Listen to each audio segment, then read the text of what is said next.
Hello guys, welcome back to our channel. So let's go. Let's go. Guys, আজকে আমরা যাচ্ছি একটা জায়গায় রস খেতে, সেটা হলো বালিয়াডাঙ্গা, যেখানে আপনার এত পরিমাণে খেজুর গাছ আছে যেটা আপনার অকল্পনীয়, মানে কল্পনার বাইরে একটা খেজুর গাছ আছে, মানে আপনি গুণে শেষ করতে পারবেন না আপনারা। মানে এত পরিমাণে খেজুর গাছ ওখানে আছে যেটা আমার তো ধারণার বাইরে ছিল। আর আজকে যাচ্ছি অনেকদিন পরে, ভাই আছে, বড় ভাই আছে। হাই গাইস, আমরা সবাই আমি যুক্ত হয়েছি ছোট ভাইদের সাথে। আজকে রস খেতে যাব আমাদের বালিডাঙ্গায়। আপনারা সবাই আমাদের সাথে থাকবেন। আমরা বেরিয়েছি ছোট ভাইদের নিয়ে, সবাই পাশে থাকবেন। লাইক শেয়ার সব সময়ের জন্য আপনারা বেশি বেশি করবেন। ধন্যবাদ সবাইকে, ধন্যবাদ ধন্যবাদ। তো ফাইনালি আমরা আমাদের হোল টিমদেরকে নিয়ে আমার হোল টিম চলে আসছে। আমরা তাদেরকে নিয়ে আমরা সেই গন্তব্য স্থানের উদ্দেশ্যে রওনা দিচ্ছি।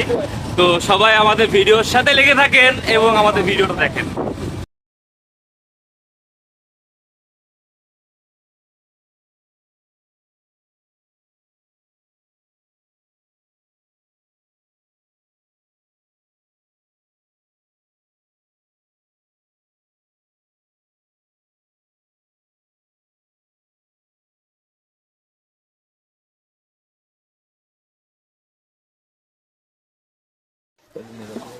তো ফাইনালি আমরা রস খাওয়ার সন্ধানে এসে আমরা এক বাড়িতে এসে উঠছি, ভাইদের বাসাতে। এখানে কিন্তু রস জাল দিচ্ছে, আচ্ছা, আমরা ভাইয়ের কাছে ভাইয়ের নামটা একটু শুনতে চাচ্ছিলাম। আমার নাম মোহাম্মদ শাহজাহান কবির। আপনার যে রস দিয়ে এত সুন্দর করে যে আসলে এই যে আপনি এটা কি মানে এই মানে আপনাদের এই যে গুড়ের নামটা কি? মানে এটা হচ্ছে খেজুরের মিষ্টি। খেজুরের মিষ্টি। আচ্ছা, এটা তো আপনার এই অঞ্চলে ভেদে বা পুরো শহর ভেদে এটা ফেমাস আপনাদের এই রসটা। যে এখন তো আপনি এই রসের এই কাজটা কতদিন ধরে করতেছেন? আমি ছোটবেলা থেকে আব্বু করে এটা 25 বছর ধরে। 25 বছর হচ্ছে। ও আচ্ছা, তো আমরা দেখতে পাচ্ছি, দর্শক দেখতে পাচ্ছেন যে টাটকা যে আসলে যে ফ্রেশ যে আপনাদের যে গুড়টা সেটা কিন্তু এখানে তৈরি হচ্ছে। এবং দেখতে পাচ্ছেন যে এখানে চুলায় যে রস যে জাল দেওয়ার যে প্রথম প্রক্রিয়াটা সেটা কিন্তু আসলে আপনাদের চুলায় যে হাঁড়ির মাধ্যমে রসটা জ্বালিয়ে আসলে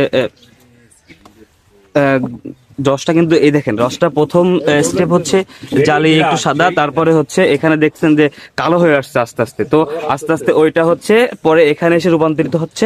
পরে এখান থেকে আরো এটার আরো যে প্রক্রিয়াগুলো আছে এগুলো কমপ্লিট করে এগুলো দেশ বিদেশে মানুষের কাছে খাদ্যদ্রব্য হিসেবে পৌঁছিয়ে যাচ্ছে।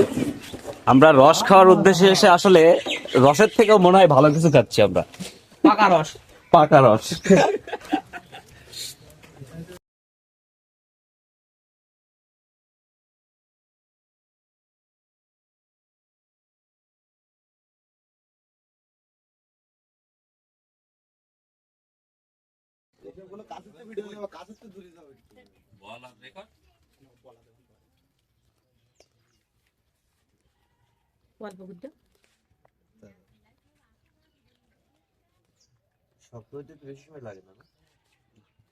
একটু শক্ত করে দিল তাড়াতাড়ি হয়ে যায়, একটু ভালো রস, টাটকা রস। ভাইয়ারা যে গুড়টা তৈরি করতেছিল ওইটা ভাইয়াকে বলে আমরা পাটালি আকারে তৈরি করে ভাইয়া দিয়েছে আমাদেরকে।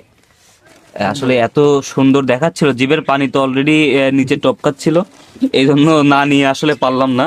তো এই টোটালি এইগুলো আমরা সবাই মিলে নিয়ে নিলাম। আর যদি কারুর যদি এত টাটকা ফ্রেশ গুড়ের পাটালি যদি কারুর লাগে তো অবশ্যই আমাদেরকে জানাবেন। পাটালি কিনে এখন আমরা বাড়ির পথে। সবাই অবশ্যই ভিডিওটা দেখবেন, অবশ্যই ভিডিওটা ভালো, অবশ্যই দেখবে, এই যে পাটালি কেনার ভিডিওটা অবশ্যই দেখবে। ফলো এন্ড শেয়ার, সুন্দর, বেশি বেশি ফলো, বেশি বেশি শেয়ার হবে ভিডিওটা। নাইস। দর্শক, আমরা আজকে একটা উদ্দেশ্যে বাইর হয়েছিলাম, কিন্তু আসলে আমাদের টাইম মতো আসলে বিষয়টা আমরা আসলে জায়গায় না পৌঁছানোর কারণে আমরা রসটা আসলে খেতে পারিনি। কিন্তু রসের পাশাপাশি আমরা কিন্তু রসের যে গুড়টা, মিষ্টি যে গুড়টা, সেটা কিন্তু আমরা খেতে পেরেছি। এবং সেটা সুন্দর একটা ভিউ আমরা অবশ্য নিয়েছি, ওটা আপনারা দেখছেন ইতিমধ্যে। তো আমরা বিদায় নেওয়ার যে পালাটা চলে আসছে আমাদের মধ্যে এখন। তো আমার পাশে আছেন আমার অনেক প্রিয় একজন মানুষ, সোহেল ভাই। তার কথা আসলে না বললেই নয়।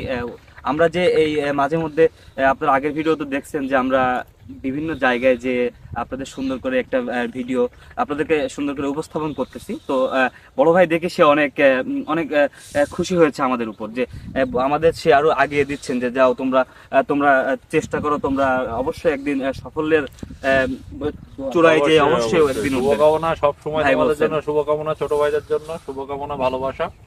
সবাই আমাদের এটা করবেন, লাইক শেয়ার কমেন্ট সবাই কি করবেন। সবাইকে ধন্যবাদ, সবাইকে ধন্যবাদ। তো সবাইকে ধন্যবাদ জানিয়ে আমাদের হোল টিমদেরকে একবার একটু দেখাবেন আমরা যারা আসছি আজকে। আমরা আসছি রস খেতে আসছিলাম, কিন্তু আমার মনে হয় যে রসের থেকেও আরো ভালো কিছু আমরা আজকে খেয়েছি, এবং অবশ্যই আমরা কিন্তু সেই ফ্রেশ যে গুড়টা, সেই গুড়টাও কিন্তু আমরা তাদের থেকে কিনে নিয়ে আসছি আমাদের সবার জন্য। আমরা বাসায় যেয়ে সেটা আসলে আমাদের বাসার লোকজনদেরকে খাওয়াবো। তো আপনারা আমাদের ভিডিওয়ে যদি কোনো ভুল ত্রুটি, অবশ্যই ভুল ত্রুটি হবে, একটা ভিডিও বানাতে গেলে অবশ্যই ভুল ত্রুটি হবে। যদি কোনো ভুল ত্রুটি হয় অবশ্যই ক্ষমা সুন্দর দৃষ্টিতে দেখবেন। আর ভিডিও কোথায় ভুল আছে, আমাদের কোনটা করলে ভিডিওটা একটু বেটার হতো, আপনারা অবশ্যই আমাদেরকে জানাবেন। তো এই বলে আমরা শেষ করতেছি। তো ভুল হয়ে গেলে ক্ষমা করে দেবেন। আল্লাহ হাফেজ, আবার নতুন ভিডিওতে দেখা হবে।